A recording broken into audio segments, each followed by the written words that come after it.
The first plug-in hybrid version of Toyota's RAV4 draws on more than 20 years of the brand's leadership in hybrid powertrain technology to offer customers a D-segment SUV that promises to be not only more powerful than any other in its class, but also more efficient in terms of emissions and fuel consumption.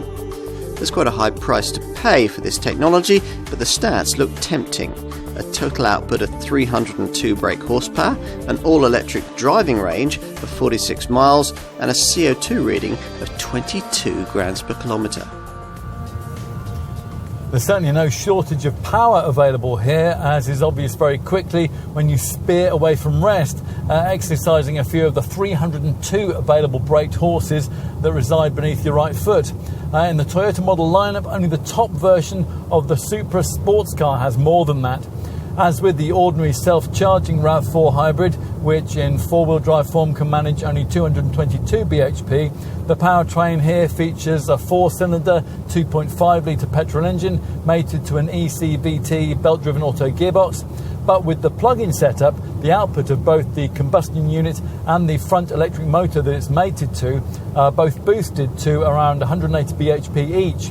That's to compensate for the extra weight of the necessarily much larger 18.1 kilowatt-hour battery that this PHEV needs for its impressively long 46-mile all-electric driving range. Unlike with an ordinary RAV4, all-wheel drive is mandatory with this powertrain, so there's a second electric motor driving the rear axle and producing a further 54 brake horsepower, hence the surprisingly potent total output we mentioned earlier on. You will have to select the sports setting from the 3-mode driving dial down here by the gear stick to really get a feel for that. Your other drive options are eco and normal. Various powertrain operating settings are also offered. They start with the battery-only EV mode that the car always pulls away in. The alternative HV mode is more realistic for normal driving because it runs this Toyota as a regular full hybrid. The software seamlessly blends in either petrol or electric power sources as required. A full press on the same button connects you to a further charge mode, which sees the engine note rise as it rather inefficiently actually charges the battery when you're driving. But you don't have to make any of those driving mode choices unless you really want to, and that's because an additional auto EV HV mode button is also provided, and that essentially makes all the decisions for you.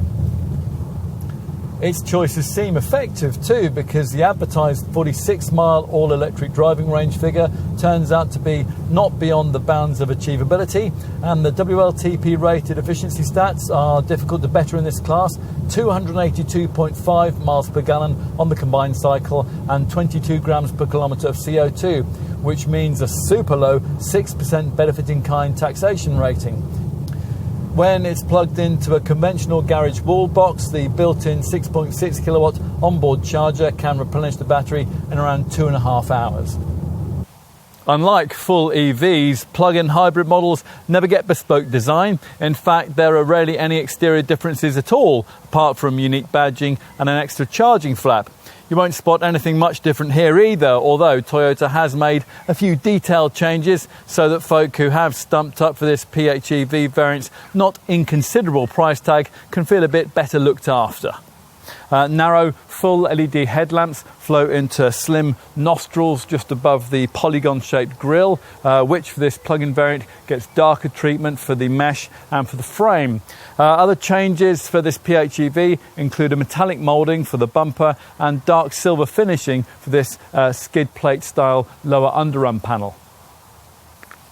From the side, the main changes lie with the addition of an extra charging flap over the right-hand rear wing, and there are these bespoke wheels with their contrast, bright machined and black finish. You get 18 inches with the base variant and 19-inch rims otherwise. These ones are of the 5 double-spoke design. The rear is also cleanly finished, if perhaps not quite as distinctive. RAV4 cognoscenti will recognise this plug-in model from the back by this garnishing trim strip that arches above the brand badge and links the LED tail lamps, and perhaps by the way that the rear skid plate is painted black. Okay, let's take a look inside. This plug-in variant's ambiance is enhanced by red stitching for the dash and the doors. It also features on the sport seats, and they come trimmed in leather of either the man-made or natural kind, depending on the trim level that you've chosen.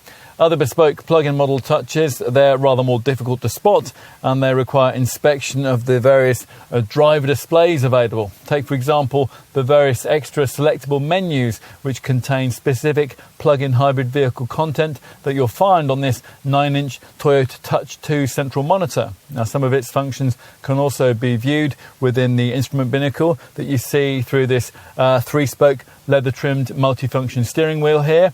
Here again, there are a few detailed changes for this PHEV model. Battery level display replaces the usual water temperature indicator, for example, all within a layout that, as on any ordinary RAV4, uses a combination of digital and analog design, with the usual Toyota hybrid system indicator gauge on the left. Away from displays, the cabin offers a reasonably commanding driving position with good all-round visibility. You still get comfortable seats and plenty of cabin storage. Right, let's take a seat in the rear. We were a bit disappointed to find that the bench doesn't slide, but the backrest does recline for greater comfort on longer journeys. And despite the lowish roofline, headroom's good too, thanks to a metre between the seat base and the roof. Thanks to this Toyota's relatively lengthy 2,690mm of wheelbase length, there's also plenty of room for legs and knees. It measures at 720mm, with the driver's seat set typically to give the person up front a metre of legroom. There's a bit more cabin width than you might expect too, so there's less chance of a couple of adults digging each other in the ribs. It's time to take a look in the boot. You do at least get kick action functionality for this standard powered tailgate though, so it can be opened with a swipe of your foot beneath the bumper should you find yourself approaching the car laden down with bags.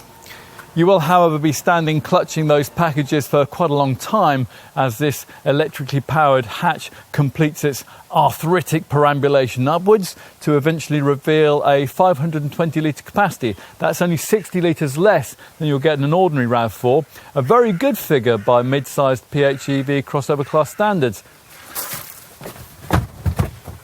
And when the rear seats are folded, well, there's no fold flat front passenger seat option to allow for the carriage of really long items, so you'll have to be satisfied with a very unremarkable 1,168 litres of total capacity up to the level of the tonneau cover. It's 1,604 if you load to the roof. The area provided here isn't quite flat, but the designers claim that this car can accommodate a 29-inch mountain bike without any wheels having to be removed. We don't really understand why plug-in tech wasn't included with the 5th generation RAV4 range from the outset. It is, after all, crucially important for a car in this class to offer that option these days, although as a buyer of this Toyota SUV, we'd recommend that you think long and hard over whether you actually really need it. For a business user, of course, it might be different. Such are the benefiting kind taxation advantages of opting for a PHEV model these days. In summary, the RAV4 plug-in may not be the ultimate family car, but it gets close enough to justifying that title to satisfy quite a few who'll be searching for a state-of-the-art plug-in SUV of this size. Plug-in hybrids really are getting better, even if they're not getting any cheaper. And if you can afford it, then you'll find that this is one of the very best of them.